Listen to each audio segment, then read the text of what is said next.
స్పెసిఫిక్గా only vacuum కప్పింగే కాకుండా ice cupping, fire cupping, ఇలా డిఫరెంట్ టెక్నిక్స్, హిజామా, బ్లడ్ లెట్టింగ్ అంటారు. సో వీటికి ఇంతకు ముందు రోజుల్లో జలగల్ని, వాటిని లీచెస్ని యూజ్ చేసేవాళ్ళు. సో అలా కాకుండా ఓన్లీ విత్ కప్పింగ్స్ మనకి హిజామా లాంటివి టెక్నిక్స్ అప్లై చేస్తారు. స్పైనల్ రీజియన్లో paraspinal muscles, lumbar muscles and దానిపైన ఉండే మయోఫేషియల్ లేయర్ ఏదైతే ఉంటుందో అది స్ట్రెస్ అండ్ టెన్షన్కి లోనవుతుంది.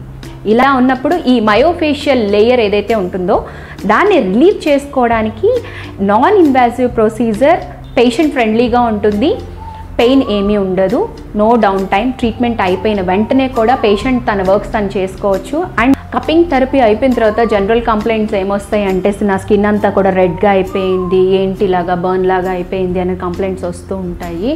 ఇది ఏం ప్రాబ్లం లేదు, బాడీ జనరలైజ్డ్ ఇన్ఫ్లమేటరీ రియాక్షన్ ఉంటుంది.